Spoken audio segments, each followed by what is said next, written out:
victoire facile. Eric Ambrosini, Christelle Mathieu.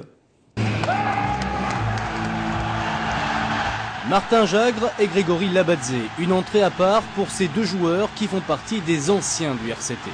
Le club ne les conservera pas l'an prochain, un moment d'émotion mais aussi d'amertume, nous en reparlerons. Jusqu'à la 23e minute, bien maigre spectacle sur le terrain. C'est Jordan, lui aussi sur le départ, qui sur une pénalité jouée rapidement, trouve Skit en relais pour envoyer Tomeopo à l'essai. À défaut de spectacle, le futur manager du RCT, Philippe Saint-André, apprécie l'ambiance mayolesque. C'est une ville, c'est une région, qui aime le rugby, c'est une histoire aussi d'un club avec des titres, avec une équipe, avec des valeurs. Des valeurs que les Varois retrouvent en seconde période avec deux nouveaux essais. Tomeopo signe un doublé et à un quart d'heure de la fin, Tana Umaga appose sa signature sur le match, peut-être le dernier essai de sa carrière. 23-3, Labadze et Jagre ont le cœur gros et le propos amer. J'ai toujours savais qu'il va y avoir un jour où il faudrait partir.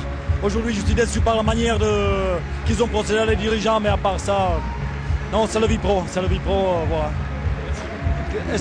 Si je peux, j'aimerais bien remercier à tous les supporters pour le soutien parce que c'est touchant, c'est énorme. Merci.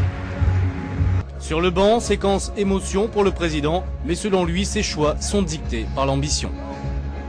On a recruté pour la saison prochaine beaucoup de joueurs, on en garde beaucoup aussi, mais notre seul critère de sélection, ça a été, on ne fera pas de sentiments, on ne va chercher que le très très haut niveau. Et oui, au RCT, hier, une page s'est tournée. Pas de sentiment pour Mourad Boudjelal et Grégory Labadze, le joueur géorgien du RCT, risque d'en faire les frais. C'était très certainement hier son dernier match de championnat à Toulon. Dur pour celui qui vit pour le club varois. Reportage Eric Ambrosini. Grégory Labadze, où l'histoire d'un géorgien arrivé discrètement en 2000 est devenu en 9 saisons un corsaire de la rade. Dès sa première année, il y a cette finale de Pro D2 terrible, perdue face à Montauban. Le rêve de monter se brise, mais sur le prêt, le géorgien a gagné ses galons. Jusqu'à devenir le capitaine d'une montée en top 14, c'était l'an dernier.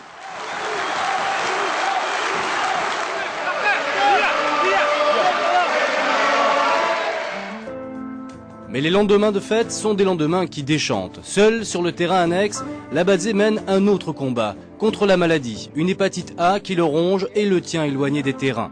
6 mois après, le guerrier géorgien retrouve la forme, s'impose dans le groupe, mais la décision du club tombe comme un coup près.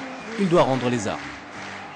C'est dommage, juste pour moi c'est dommage parce que je pouvais faire encore quelque chose. Je pouvais apporter quelque chose au club et j'ai quelque chose dans le ventre et bon, tant pis. Labadze est d'autant plus amer que sa vie est désormais ici. C'est presque comme si elle avait été toujours ici, comme une évidence, et ce dès le départ. Quand il est venu à Toulon, il m'a appelé, il m'a dit que je vais rester à Toulon pendant ma carrière parce qu'on aime trop le rugby ici. Il était apprécié. Je sentais toujours qu'il ne voulait plus partir de Toulon.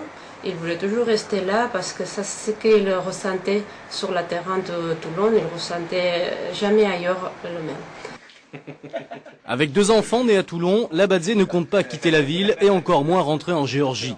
Mais à 35 ans, il se donne encore 2 saisons, jusqu'à la Coupe du Monde 2011, où il espère être présent avec sa sélection nationale. On parlerait peut-être de lui à Béziers, qui pourrait être maintenu en Pro D2, mais le simple fait de lui poser la question est pour lui un véritable déchirement. Je vais être franc, je ne veux pas partir. Le rugby à Toulon, et Toulon, il est là. Même quand je parte pour 3 jours, ça me manque le Toulon, ça me manque énormément. Et je ne sais pas, ça va être très dur, mais